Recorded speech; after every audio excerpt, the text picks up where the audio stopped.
Deep in the cold darkness of space, far from any star, something old began to wake up. The planet Xerion Prime had been silent for 3,000 years. Ice covered its surface like a thick blanket, but deep underground, in caves carved from solid rock, ancient machines started to hum. Commander Zixthal opened his eyes for the first time in 30 centuries. The crystal pod that had kept him alive cracked open with a soft hiss. Cold air rushed into his lungs. His body felt stiff and strange after the long sleep. Around him, thousands of other pods began to crack and open. The sound filled the huge, underground chamber like breaking glass. Zixthal stood up slowly. His legs shook. He was tall and thin, with gray skin that looked like old leather. His eyes were large and black, like deep pools. Scars covered his arms and chest from battles fought long ago. He wore the armor of a Kethner warrior, dark metal that gleamed in the dim light. The other warriors around him were waking up too. They moved like old men, rubbing their eyes and stretching their arms. Some fell down when they tried to walk. Others helped them stand. No one spoke. They all knew why they were here. Zixthal walked to the control room. His feet made no sound. On the cold floor, the walls were covered with pictures and symbols that told the story of his people. Here was the great battle against the Devourers. There was the last retreat to this hidden world. And there, carved deep in the stone, was the promise they had made before going to sleep. We will wake when the Devourers return. The computers in the control room were very old, but still worked. Lights blinked red and green. Numbers ran across the screens like flowing water. Zixthal put his hand on the main console. The machine recognized him and started to speak. Commander Zixthal, you have been sleeping for 3,047 years. All systems are working. The fleet is ready. Show me why we woke up, Zixthal said. His voice was rough from the long sleep. The screen showed a map of the galaxy. Far away, in a part of space that had been empty before, new lights blinked. Thousands of them. They showed ships moving between stars. They showed planets covered with cities. They showed the signs of a great empire. Energy readings are very high, the computer said. Industrial activity matches the old Devourer patterns. They have returned, Commander. Zixthal stared at the screen. The Devourers were back. The enemy that had nearly destroyed everything was building again. His people had slept for 3,000 years, waiting for this moment. He turned to see his warriors gathering behind him. They looked at the screen with hate in their eyes. These were the survivors of the Great War. Each one had lost friends and family to the Devourers. Each one had sworn to fight until the enemy was destroyed.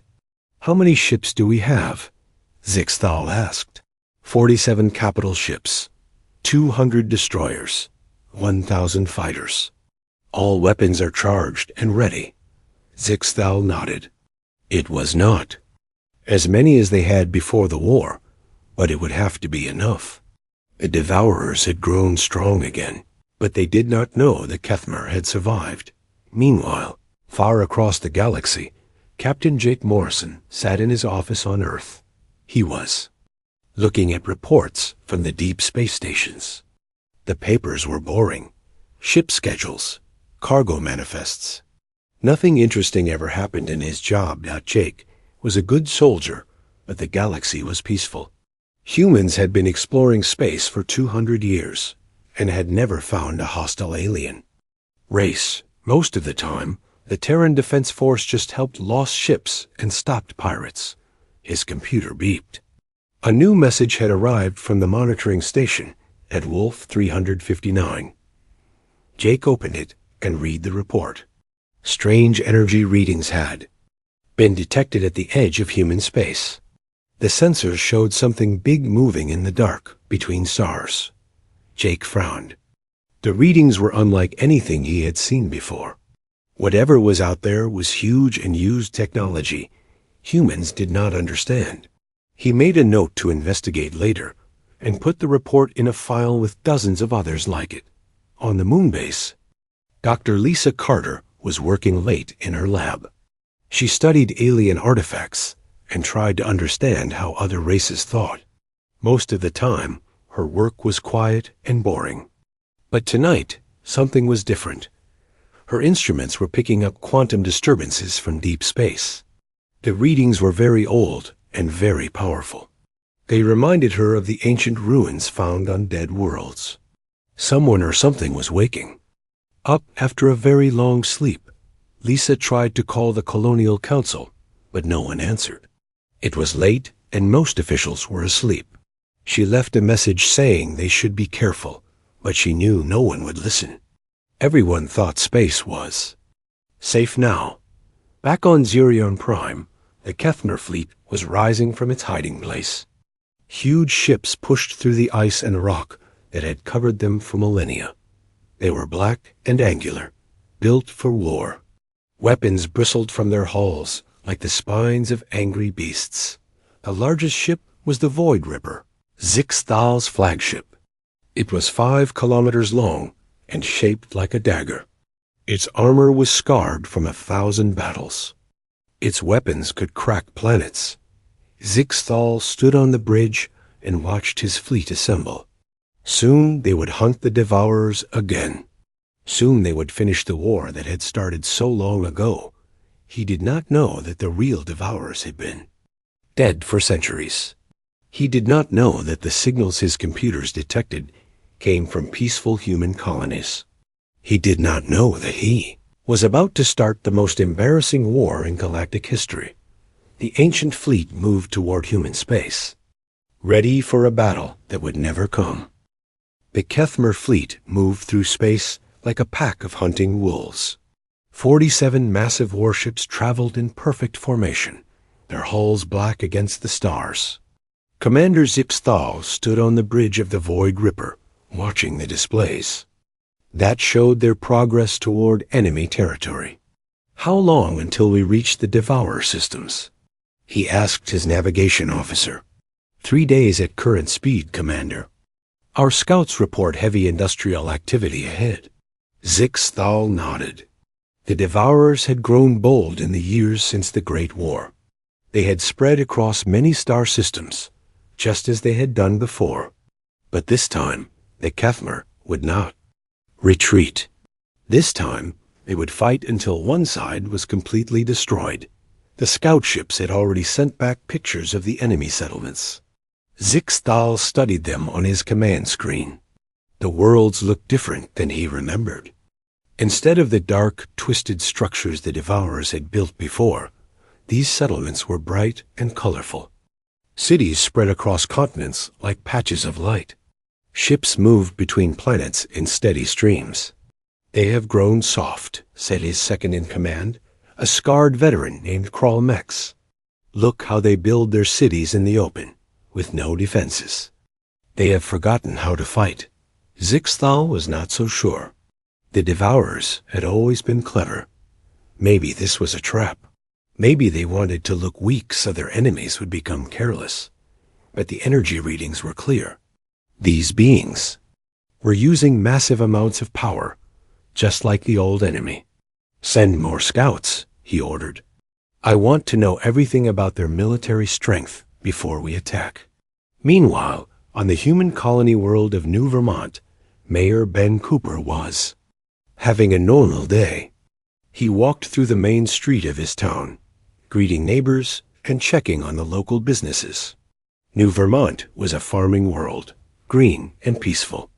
Most of the people here had come from Earth to start new lives growing food for the expanding human colonies. Ben stopped at the post office to check his mail. The postmaster, an old man named Pete Williams, handed him a small stack of letters and a data pad with official messages. "Anything interesting today?" Pete asked. "Just the usual stuff," Ben replied, scanning through the messages. Shipping schedules, weather reports, a notice about some unusual ship sightings at the edge of the system. Pete raised an eyebrow. "Ship sightings?" Pirates? Probably just unregistered traders. The military says they're looking into it, but they don't seem worried. Ben was right.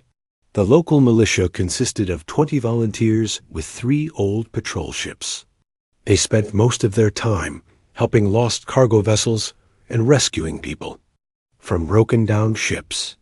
New Vermont had never had any real trouble with hostile forces. At the Frontier Command Base on Europa, Lieutenant Amy Rodriguez was beginning to worry. She had been tracking the unusual ship sightings for the past week, and a pattern was emerging. The unknown vessels were conducting systematic reconnaissance of human space, mapping shipping routes and colony locations. Amy brought her concerns to Admiral Frank Williams, a tough old veteran who had spent his career fighting pirates and smugglers. She found him in his office, reading reports and drinking coffee. "Admiral, I think we have a problem," she said, showing him the data on her portable screen. Frank looked at the information without much interest. Unknown ships, possible surveillance. "Could be anything, Lieutenant. Maybe it's a new trading company doing market research." "Sir, these ships are using technology we don't recognize. They're staying at the edge of our sensor range, but they're definitely watching us, and there are a lot of them." Frank sighed. "How many is a lot?" "At least 50 confirmed sightings, probably more. They're organized, disciplined. This isn't random exploration." The Admiral studied the data more carefully. Amy was a good officer, not the type to panic over nothing. But the galaxy had been peaceful for so long that the idea of a real military threat seemed impossible. "All right," he said finally. "Send a patrol to investigate, but keep it quiet.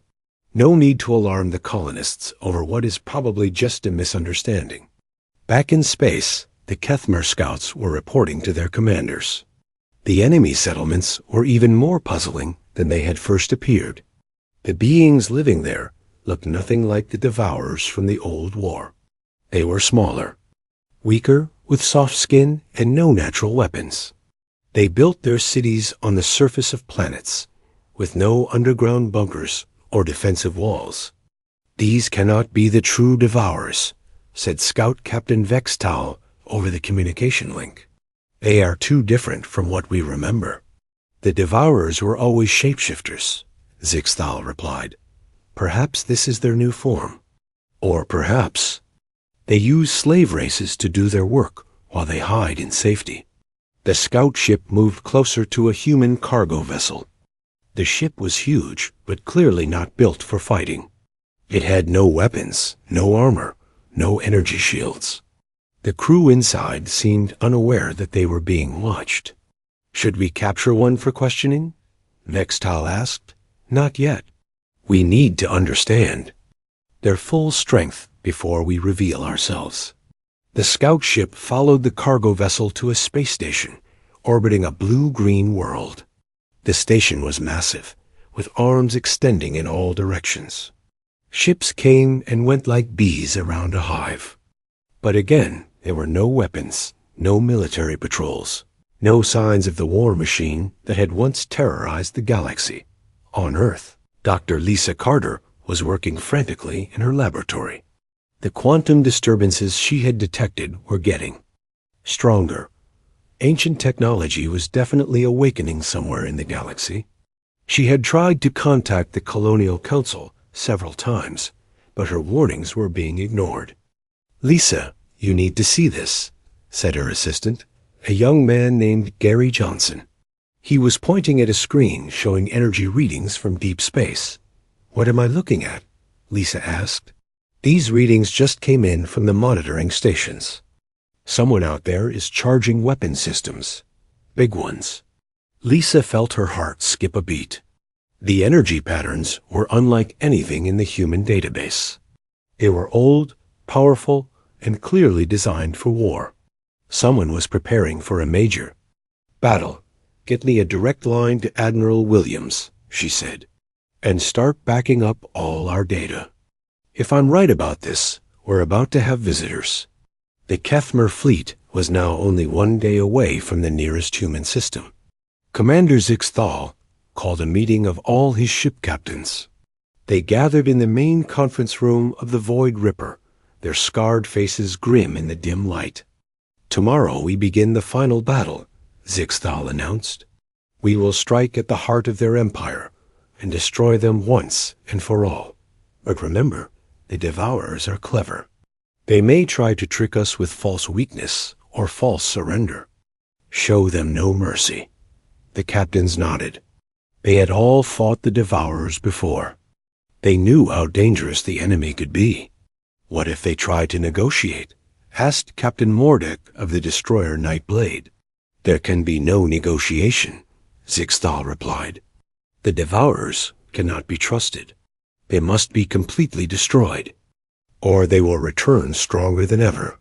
As the meeting ended, the Kethmer fleet continued its approach toward human space. None of them knew that they were about to attack the most peaceful civilization in the galaxy. None of them knew that their ancient enemy had been dead for centuries. None of them knew that they were flying toward the greatest misunderstanding. In galactic history, the stage was set for a war that should never have happened.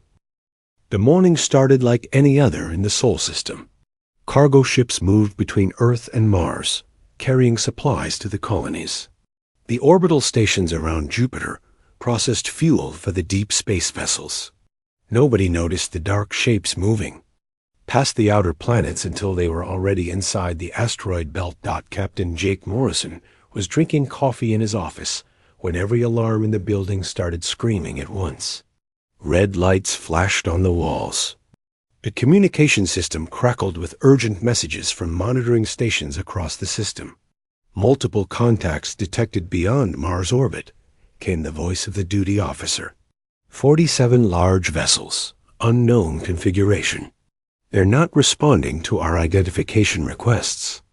Jake dropped his coffee cup and ran to the command center. The main screen showed the solar system with bright red dots marking the positions of the unknown ships. They were arranged in a perfect military formation, clearly hostile. "How big are they?" Jake asked. "The largest one is over 5 kilometers long, sir. They're all heavily armed. Our computers can't identify the weapon systems, but the energy readings are off the charts." Jake felt his mouth go dry. The Terran Defense Force had never faced anything like this. Their ships were designed to fight pirates and smugglers, not a full military fleet with advanced technology. "Get me a line to President Martinez," he ordered, "and send an emergency alert to all colonial governments. We may have a first contact situation." President Claire Martinez was in a meeting with the Colonial Council when the call came through. She listened to Captain Morrison's report with growing alarm. The peaceful expansion of humanity into space had never encountered serious opposition. Most humans believed they were alone in the galaxy. "How long do we have?" she asked. "Unknown, Madam President. The alien fleet is holding position just beyond Mars. They haven't made any hostile moves yet, but they're clearly waiting for something." Claire looked around the conference table at the worried faces of the colonial representatives. These were farmers, miners, and traders, not military leaders. They had no experience with interstellar war. "What do our military experts recommend?" she asked. "Admiral Williams is mobilizing the fleet, but frankly, we're outgunned. Our best estimate is that each of their ships could take on our entire navy." The room fell silent. Everyone understood what that meant. If the aliens wanted to destroy human civilization, there was very little anyone could do to stop them. Commander Zixthal stood on the bridge of the Void Ripper, studying the energy readings from the inner system. The Devourers had built their main nest around a yellow star, just as they had done in the old war. But something was wrong. The defensive systems were much weaker than he remembered. "Are you certain these readings are correct?" he asked his sensor officer. "Yes, Commander. The inner system has minimal military presence. Most of their ships appear to be cargo vessels or civilian transports. Zixthal frowned. This made no sense. The Devourers had always been a military empire with massive fleets and fortress worlds. Why would they leave their home system so poorly defended? Perhaps it is a trap, suggested his second-in-command, Kralnix. They may be hiding their true strength. Or perhaps they have grown overconfident, Zixthal replied. 3,000 years of unopposed expansion may have made them careless. He made his decision. It was time to announce their presence and demand surrender. The Devourers would be given one chance to leave this part of the galaxy peacefully. If they refused, the Kethmer would destroy them completely. Open a communication channel to all frequencies, he ordered. It is time to deliver our ultimatum. The message that reached Earth was unlike anything humans had ever heard. It came in a language that sounded like grinding metal and breaking glass. The computer systems worked frantically to translate it, but the meaning was clear enough. People of the Devourer Empire, the message began. I am Commander Zixthal of the Kethmar fleet. 3,000 years ago, you drove us from our homes and destroyed our worlds. We have returned to reclaim what was stolen from us. President. Martinez listened to the translation with growing confusion. The Devourer Empire? Humans had never heard of such a thing. There had to be some mistake. You have 48 hours to withdraw from all systems beyond your original boundaries, the message continued. Return to the dark space where you belong, or face total destruction. This is your only warning. The communication ended, leaving the human leadership in stunned silence. Nobody understood what the aliens were talking about. What was the Devourer Empire? What were the original boundaries? Why did these aliens think humans were responsible for some ancient war? Dr. Lisa Carter was brought to the emergency meeting as the only expert on alien cultures. She listened to the recorded message several times, analyzing the language patterns and cultural references. This is fascinating, she said, much to everyone's annoyance. The linguistic structure suggests these beings have been in hibernation for thousands of years. They're using archaic speech patterns and referencing events from the distant past. Can you figure out what they want? President Martinez asked. They seem to believe we're part of something called the Devourer Empire. From the context, it sounds like they fought a war with this empire long ago and lost. Now, they think we're the same enemy. But we're not, said Colonial Representative Dan Miller. Humans have only been in space for 200 years. We've never fought a war with anyone. I know that, Lisa replied. But they don't. Somehow, they've confused us with their ancient enemies. The debate continued for hours, but no one could agree on what to do. Some wanted to evacuate the outer colonies immediately. Others argued for trying to negotiate. A few suggested launching a preemptive strike, though everyone knew it would be suicide. Meanwhile, on the colony world of New Vermont, Mayor Ben Cooper was dealing with his own crisis. News of the alien ultimatum had spread quickly through the outer settlements. Some people were panicking, packing their belongings, and demanding evacuation. Others were angry, talking about fighting back against the alien threats. We need to stay calm, Ben told the crowd that had gathered in the town square. These aliens are obviously confused about who we are. Once we explain the misunderstanding, I'm sure we can work things out peacefully. What if they don't want to listen? Asked Sally Davis, a local farmer. What if they just attack us anyway? Ben didn't have a good answer for that. The colonial militia had 3 old patrol ships and some mining equipment. It wouldn't last 5 minutes against the Kalian fleet. Back on the Void Ripper, Commander Zixthal was growing impatient. The 48 hours were almost up, and the Devourers had not responded to his ultimatum. Their ships continued to move normally through the system, as if they were not taking the threat seriously. Still no response from the enemy, Commander, reported his communications officer. They are testing our resolve, Zixthal said. They think we will not follow through on our threats. What are your orders, sir? Zixthal looked at the tactical display showing the positions of all ships in the system. The Devourers had a few military vessels, but they were small and poorly armed. Their main forces seemed to be cargo ships and civilian transports. We begin the attack in 6 hours, he decided. Target their military installations first, then move to the civilian population centers. Show them that the Kethmer do not make empty threats. The news of the impending attack reached Earth just as the sun was setting. President Martinez addressed the world from the Emergency Command Center, her voice steady despite the fear in her eyes. My fellow humans, she began, we face a threat unlike any in our history. An alien fleet has demanded our surrender based on some ancient conflict we know nothing about. They have given us no choice but to defend ourselves. Around the world, people watched the broadcast with growing dread. The peaceful expansion into space had always seemed so safe, so predictable.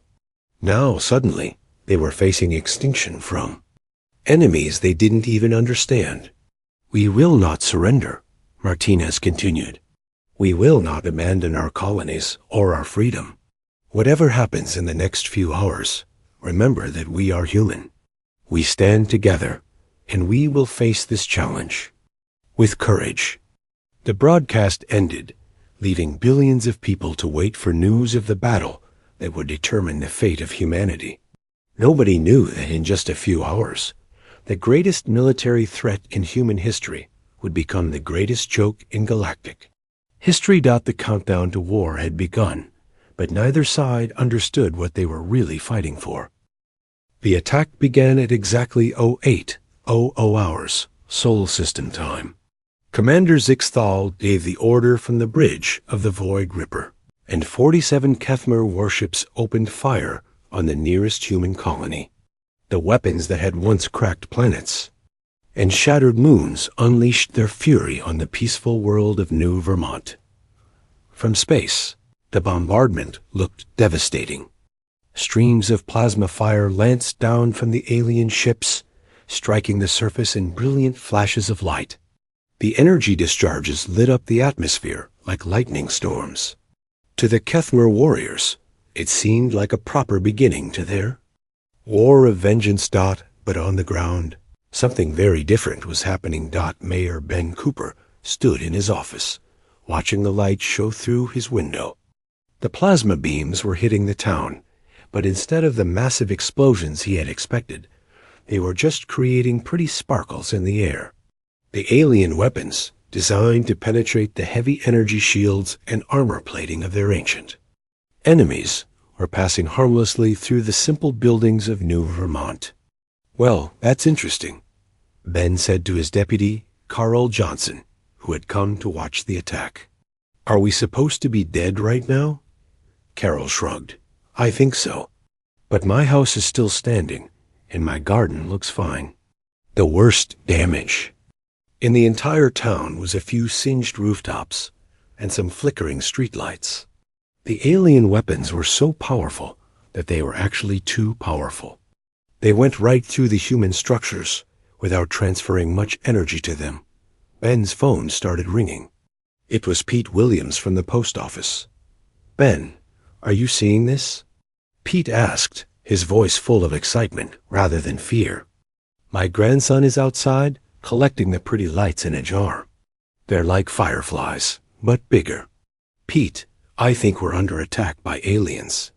Well, they're not very good at it. My wife just made popcorn, so we can watch the show from the front porch. You should come over. Ben looked out the window again. People were indeed coming out of their houses to watch the bombardment. Children were pointing at the lights and clapping their hands. Someone had set up a hot dog stand on Main Street. I'll be right there, Ben said. Meanwhile, in space, the human military was discovering something equally surprising. The TDF Liberty, the largest ship in the Terran Defense Force, was engaging the Kethmer fleet with weapons that seemed ridiculously Inadequate for the task, Captain Jake Morrison stood on the bridge of the Liberty, watching his tactical officer fire their main gun at the enemy flagship. The Liberty's primary weapon was a railgun designed for clearing asteroids and space debris. It fired simple metal slugs at very high speed. "Direct hit on the enemy flagship," reported the tactical officer. "Their armor is ... gone." Jake blinked. "Gone?" "Yes, sir. The projectile went right through their hull. They're venting atmosphere from multiple decks." On the screen, the mighty Void Ripper was spinning out of control, with air and debris streaming from a hole punched clean through its side. The Kethmer armor, designed to deflect energy weapons, offered no protection against simple kinetic projectiles. "Fire again," Jake ordered, not quite believing what he was seeing. The second shot hit another Kethmer ship, and the result was the same. The alien vessel split in half, its crew scrambling for escape pods. The advanced technology that had slept for 3,000 years was no match for basic human engineering. Commander Zixthal picked himself up from the floor of his damaged bridge. Alarms were sounding throughout the ship, and his crew was running around trying to fix the critical systems. A simple projectile had punched through the Void Ripper's hull like it was made of paper. "Damage report," he shouted.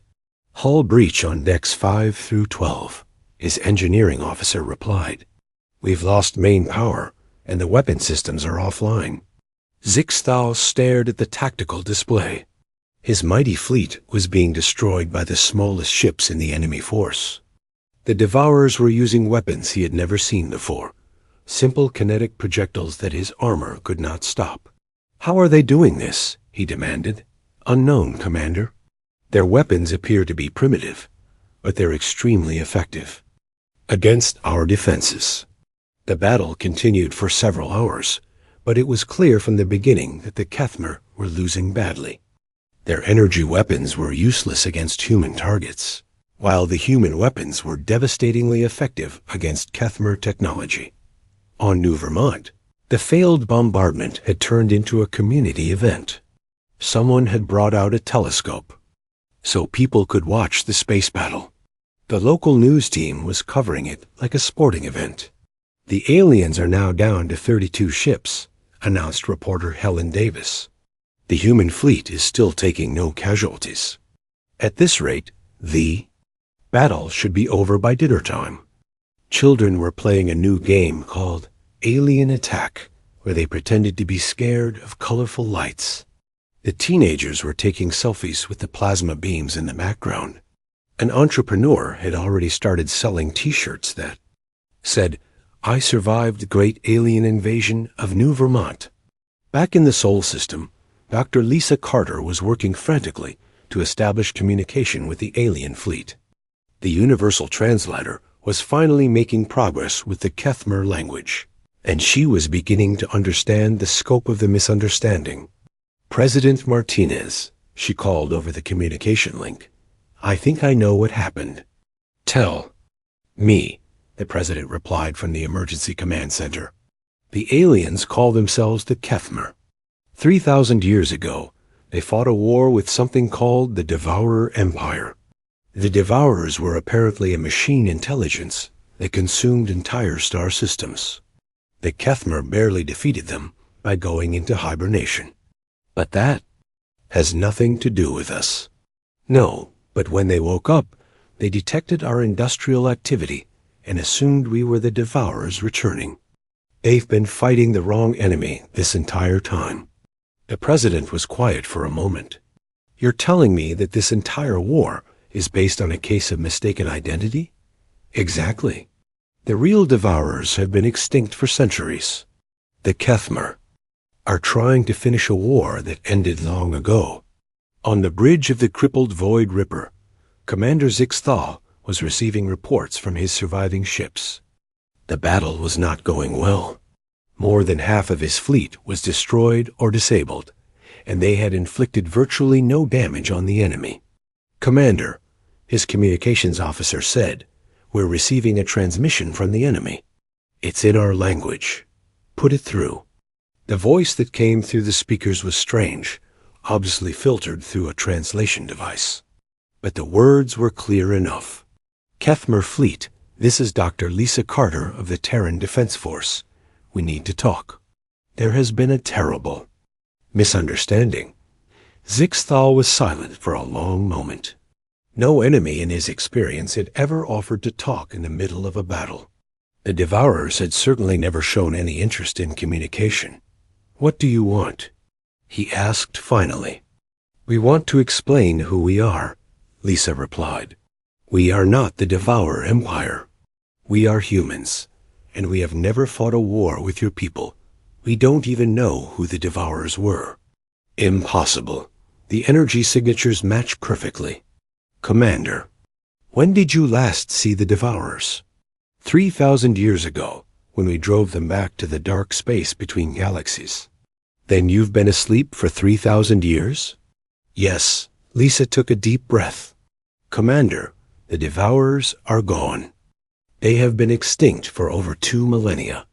What your sensors detected was our peaceful expansion into space. We are not your enemy." Zixthal looked around his damaged bridge. His crew was listening to every word. These beings claimed to be innocent, but how could he believe them? The Devourers had been masters of deception. "Prove it," he said. "I can do better than that," Lisa replied. "I can show you the historical records. The Devourers destroyed themselves when they ran out of resources to consume. They never recovered from your war with them." The transmission ended, leaving Zixthal to consider what he had heard. If these beings were telling the truth, then everything he believed about the war was wrong.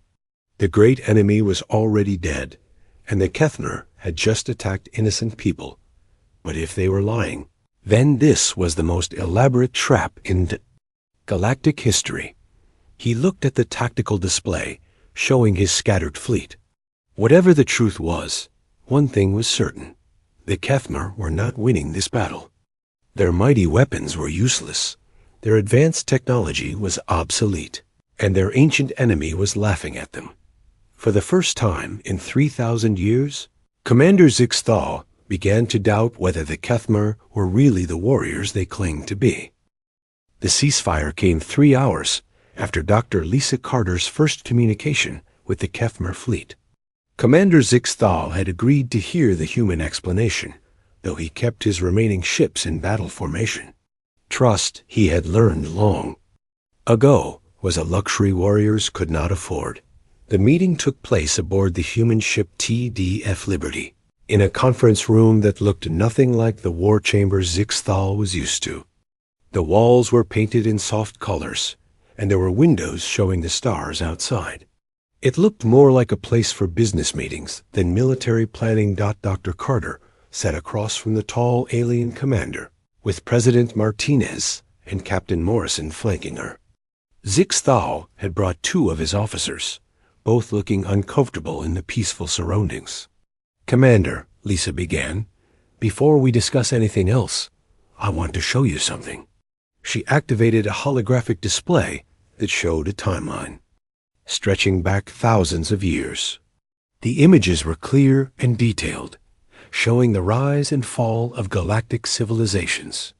"This is the history of the Devourer Empire," she explained. "Your people were right to fear them. They were a machine. Intelligence that consumed entire star systems for resources. But look at what happened after your war." The timeline showed the Devourers retreating to the edge of the galaxy, just as Zixthal remembered. But then it continued, showing their empire shrinking year by year. "Without new conquests, they began consuming themselves," Lisa continued.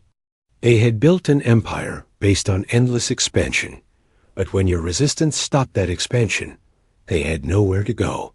Within 500 years of your war, they had destroyed themselves completely." Zixthal studied the display carefully. "How do you know this?" "We found the remains of their empire 20 years ago. Dead worlds, broken machines, empty space where star systems used to be. Our archaeologists have been studying the ruins." The Devourers ate themselves into extinction. The Kethmer commander was silent for a long time. His officers exchanged worried glances. Everything they had believed about their enemy was being challenged. "Then who are you?" Zixthal asked finally. "We are humans," President Martinez said. "We evolved on a planet called Earth about 4 million years ago. We've only been traveling between stars for 200 years. We've never heard of the Devourer Empire until today." Lisa activated another display, this one showing human history. Images of Earth, the first space flights, the gradual expansion to nearby star systems. It was the story of a young species learning to explore the galaxy. "We are not warriors, Commander," Lisa explained. "We are farmers, scientists, explorers. We build cities, not weapons. We grow food, not armies. The most dangerous thing most humans ever face is a broken air conditioner." Zixthal looked at the images of human civilization. Green worlds covered with crops. Space stations built for commerce, not war. Ships designed to carry families, not soldiers. It was unlike anything the Kethmer had ever seen. "But the energy signatures," he protested. "The industrial activity. It matches the Devourer patterns exactly." "Because we're building a civilization," Captain Morrison said. "We're mining asteroids, terraforming planets, setting up trade routes. Of course, there's a lot of industrial activity, but we're not building war machines. We're building homes." The truth was starting to sink in for Zixthal. His great enemy was dead. The war he had woken up to fight was over. The beings he had attacked were innocent civilians who had never harmed anyone. "I don't understand," he said. "How did you defeat our weapons so easily? How did your simple projectiles penetrate our armor?" Lisa smiled, though she tried to hide it. "Commander, your weapons were designed to fight energy shields and heavy armor. We don't use energy shields. Our buildings are made of simple materials, like steel and concrete. Your plasma beams just passed right through without doing much damage. And our armor was designed to deflect energy weapons," Morrison added. "We use kinetic projectiles, basic physics. Your defenses were built for the wrong kind of attack." Zixthal put his head in his hands. 3,000 years of preparation, 47 mighty warships, the pride of the Kethmer military, and they had been defeated by the galactic equivalent of throwing rocks. "What happens now?" he asked. "That depends on you," President Martinez sighed. "We could arrest you for attacking our colonies, but we understand this was a misunderstanding. We're willing to let you return to your people in peace." "Return to what?" Zixthal asked bitterly. "Our entire civilization was built around defeating the Devourers. Our culture, our military, our sense of honor, everything was focused on that war. What are we supposed to do now?" Lisa leaned forward. "You could join us. The galaxy is a big place, with room for everyone. We could use allies with your experience and knowledge. You would trust us? After we attacked you? Commander, you made an honest mistake. You thought you were defending the galaxy from a terrible enemy. That shows courage and honor, even if you were wrong about who the enemy was." The meeting continued for several more hours, with both sides sharing information and trying to understand each other. Slowly, a plan began to emerge. The Kethmer would return to their home worlds and share the truth with their people. The humans would help them adjust to a galaxy where their ancient enemy was already dead. Meanwhile, news of the war was spreading throughout human space. The story was too absurd to be frightening. An ancient alien empire had awakened from hibernation, attacked humanity with devastating weapons, and been defeated by mining equipment and farming tools. On New Vermont, Mayor Ben Cooper was giving interviews to reporters from across the galaxy. Behind him, children were still playing with the harmless plasma effects left over from the bombardment. Were you scared when the aliens attacked? Asked a reporter from Earth News Network. Not really, Ben replied. It was like being attacked by a very expensive fireworks display. My biggest worry was that someone might trip while they were watching the pretty lights. The footage of the battle was being shared across the human networks. Videos of alien warships being destroyed by asteroid mining ships. Pictures of families having picnics while plasma beams sparkled harmlessly overhead. Interviews with children who had collected alien weapon effects in glass jars. Comedy shows picked up the story immediately. Late-night hosts joked about the great alien mix-up and the war of galactic confusion. Comedians made fun of the mighty alien empire that had been defeated by farmers and shopkeepers. I hear the aliens are really embarrassed, said one popular comedian. They've been practicing their war speeches for 3,000 years, and it turns out they were shadowboxing with an enemy that died of old age. The Kethmer fleet departed human space 3 days later, but not in the glorious victory formation they had expected. Instead, they limped away in their damaged ships, carrying the most humiliating defeat in galactic history. Commander Zixthal stood on the bridge of the Void Ripper, watching human space disappear behind them. His ship was still damaged from the battle, held together with emergency repairs and human spare parts. It would take months to reach Kethmer space, and he dreaded the conversations he would have to have with his people. Commander, his communications officer said, we're receiving a transmission from the human colony. Put it through. The voice that came through the speakers was Mayor Ben Cooper from New Vermont. Commander Zixthal, this is Ben Cooper.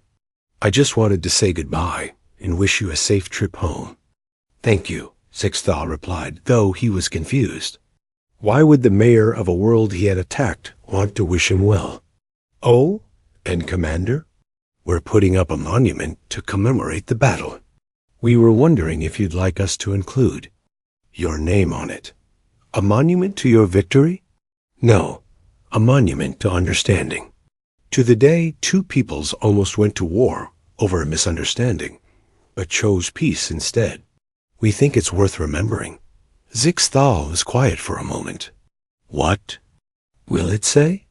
Here stood the bravest warriors in the galaxy, who traveled across the stars to fight an enemy that no longer existed.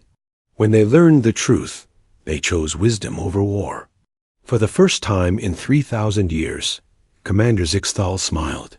6 months later, the first Kethmer cultural exchange students arrived on New Vermont. They came to study human farming techniques and learn about peaceful coexistence. The former warriors were awkward at first, unsure how to interact with a species that had never known war, but the humans welcomed them warmly. Children taught them games that didn't involve fighting. Farmers showed them how to grow food instead of weapons. Scientists shared discoveries made through cooperation rather than conquest. The monument Ben Cooper had promised was unveiled on the first anniversary of the war. It stood in the center of New Vermont's main square, a simple stone pillar with words carved in both human and Kethmer languages. In memory of the shortest war in galactic history, it read, "May all misunderstandings end so peacefully." And at the base of the monument, someone had left a glass jar filled with the sparkling remnants of alien plasma fire, next to a sign that said, "Free souvenirs. Please take one." The galaxy had learned an important lesson, sometimes the most. Dangerous enemy is the one that exists only in your imagination. And sometimes, the best way to win a war is to realize you never needed to fight it in the first place.